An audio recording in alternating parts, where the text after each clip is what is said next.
Hello everybody and welcome to the channel. Today's video isn't something that I really planned on making, but seeing as how Toyota has finally announced their new GR86, I thought it was time to give my 2 cents and impressions on whether or not this is a car that you should be looking forward to in the near future. Stay tuned.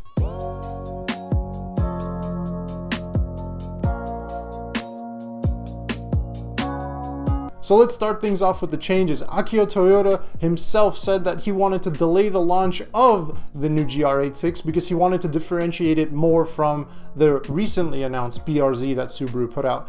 Now, seeing as how they were built on the same chassis, would have the same engine, transmission, all the mechanicals, we didn't really expect much of a difference, and it seems to be the same case as before, where as the FRS or GT86 or 86 had a different front fascia and a few small trim differences from the BRZ model. That seems to be the same thing going on here, where the front bumper design is a little different. And I'm going to take a wild guess and say that they've done some suspension tuning to make the handling characteristics of the new GR86 different from the new BRZ.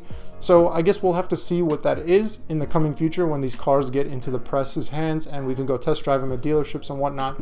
But until then, we're just going to be speculative and say that they've done some suspension tuning to differentiate it from the BRZ. I'm going to assume that the GR86 is going to be a little bit more tail happy, whereas the BRZ will be more grip focused.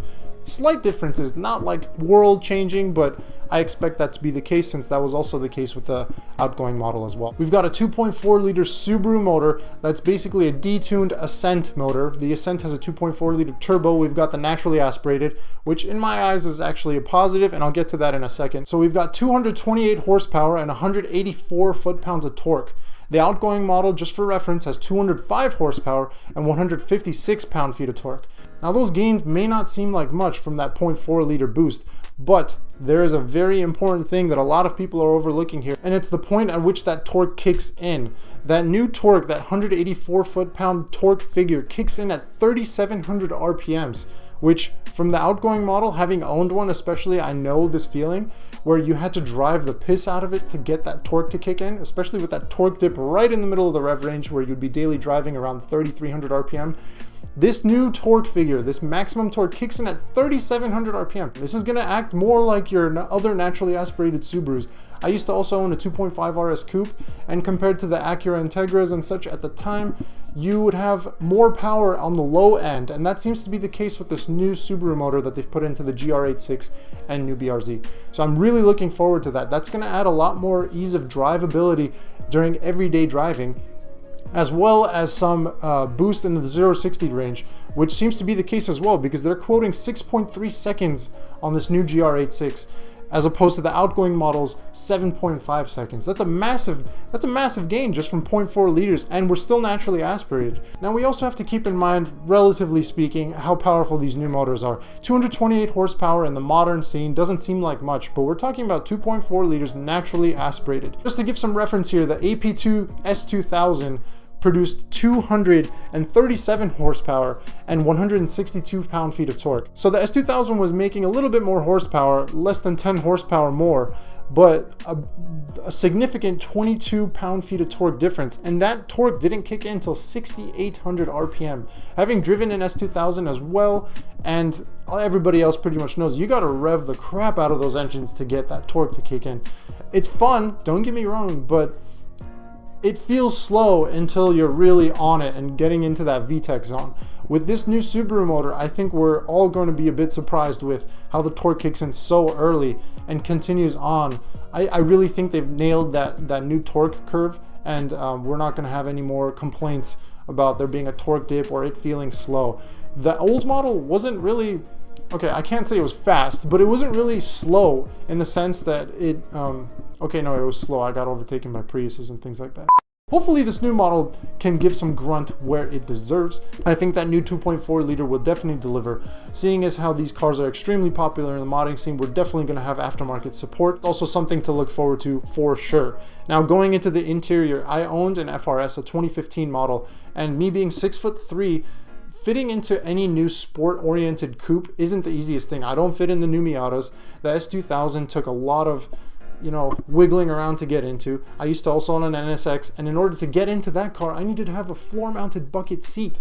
So the FRS being a car that I could get into, adjust the seat a bit, and still have enough room to wear a helmet comfortably was a massive plus. I could adjust myself to have proper driving position, and I'm thinking that this new BRZ and GR86 is going to continue that tradition and be tall guy friendly as well. Not many cars offer that, so the fact that the FRS and BRZ of old were able to support that, I see that continuing in the new model since the interior seems to be largely the same. The new seats look a bit more bolstered and a bit higher end. It looks like they've taken the material choices of the last model and upgraded everything. So I'm really looking forward to sitting in that car and seeing how it feels to be driving as well. So are the GR86 and BRZ something that you should be considering picking up for yourself in the near future?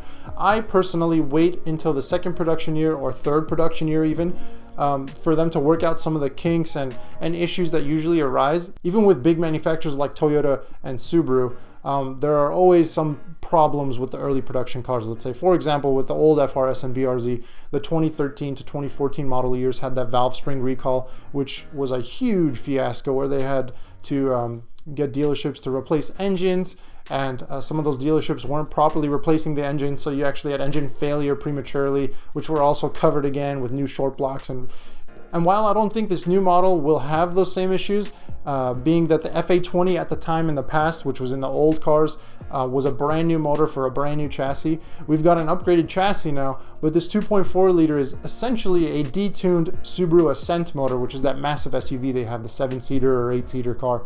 So the motor has been tested and used before. It's just detuned, and I think it's going to be a stout motor from what I've seen with the reviews of the Ascent as well. So it's always something to look out for. Me personally, I'm a bit more patient, and I will be waiting for the second production year to see if this is something that I want to pick up. Now, another thing to consider is pricing. So it sounds like they'll be leaving the pricing about the same with these new models as with the outgoing models, so around $30,000. With the new models coming out, you can also expect them to have revisions and updates throughout the years. So like how we have the performance pack on the outgoing model, you can also expect that to be the case with this one. So if you buy the first model year, you may be I don't think you'd be disappointed, but you may be a little like, oh man, I wish I waited a bit and got that performance pack option with the Brembos and whatnot.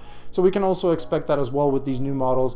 Maybe not the first year, but second or third, maybe even fourth year of production, they're going to offer those options that you can add onto your car. We've also seen some leaks of STI branded lip kits and things like that from the factory. So there may be options for each manufacturer. GR is probably going to have their line as well to suit their new front fascia. So that's something to look out for. If you want to be an early adopter, you might miss out on some of those things from the factory. You can always pick them up in the aftermarket, but some people also don't like to modify their cars. So that's one thing to consider when shopping for these new release cars. So on the topic of pricing for these models, while I think that's a good buy at the new car market, when considering the used car market, things get a little in the gray area. For example, with these new models coming out, the old model, the outgoing models, especially the 2017 and up with the performance pack, are going to drop in value. And those are fantastic cars to pick up, which if they're going to be $10,000 to $15,000 cheaper than the new model,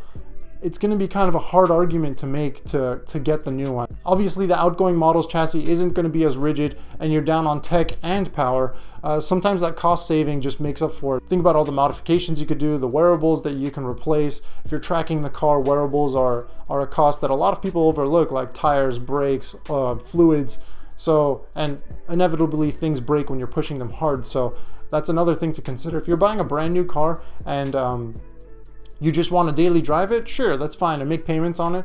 But the used car market definitely has a lot to offer, and I'm not sure if the argument can be made for those slight power bumps and tech bumps being worth the premium in price that you can save when you go to the used car market. Now that we've bagged on the price for a bit, the next item to consider is actually your locale. So if you're living in California in a place that has really strong emissions requirements where modifications aren't really legally allowed, the new model may be the car for you, because the upgrades that would be required to get that old chassis up to the modern one's performance level are going to be modifications that aren't necessarily smog legal, unless you go into the forced induction route, which introduces its own slew of problems, especially if you're going to be tracking the car, mainly heat and reliability. The stated power figures from these new cars are similar to what you would be getting from an exhaust, headers, and a tune on the outgoing model. So In California, that's technically not legal. You would have to jump through some hoops to get by that, either removing those parts, putting them back to stock, and then getting the car tested,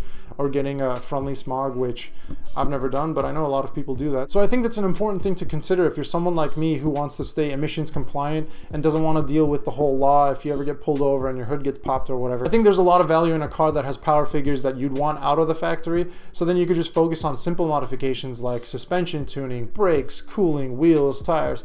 Those 5 things, in my opinion, are modifications that I would love to do to a car and just leave it at that, not have to deal with any power adders, because those inevitably introduce reliability issues that if you're tracking your car regularly, it's not something you want to deal with. So I'm keeping my eye out on these, because a car that I could just pick up and do some simple mods to and just enjoy is the epitome of what I want out of a car, especially being super deep into my old 8.6 project. If you're new to the channel and haven't actually seen my 8.6 build, I'll put a link to it up here, or you could just click on my channel and make sure to subscribe to keep up with that, because I still have new content coming out for that very regularly. But being that deep into a project where you're spending more time working on the car than actually driving it, it gets pretty annoying at times, and sometimes you just want to get into a car and drive, and I think these 2 cars are going to offer that, where you can just do some cool modifications to make it your own and have it perform a little better in terms of cooling, braking, and handling, and the power can be left alone. That's just my take, and I know it's not a popular thing to say online, especially when everybody's chasing horsepower and torque numbers, but if you're tracking your car, most of the time power isn't really the most important thing. Reliability is, and I think if these cars are able to offer that reliability with those power figures, we're gonna have a very stellar product on our hands. So that's gonna be it for today's video. Thank you guys for watching. If you're as excited as I am for these cars, please let me know what you think in the comments down below. Me personally, I can't wait to get my hands on one of these and drive it, see how it feels and performs on the track, and potentially be the next project on the channel. But yeah, also my sponsor, which is me.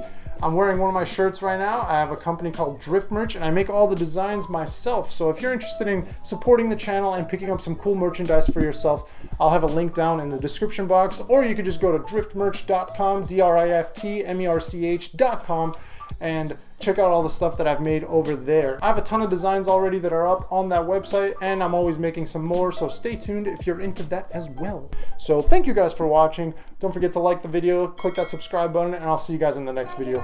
Peace!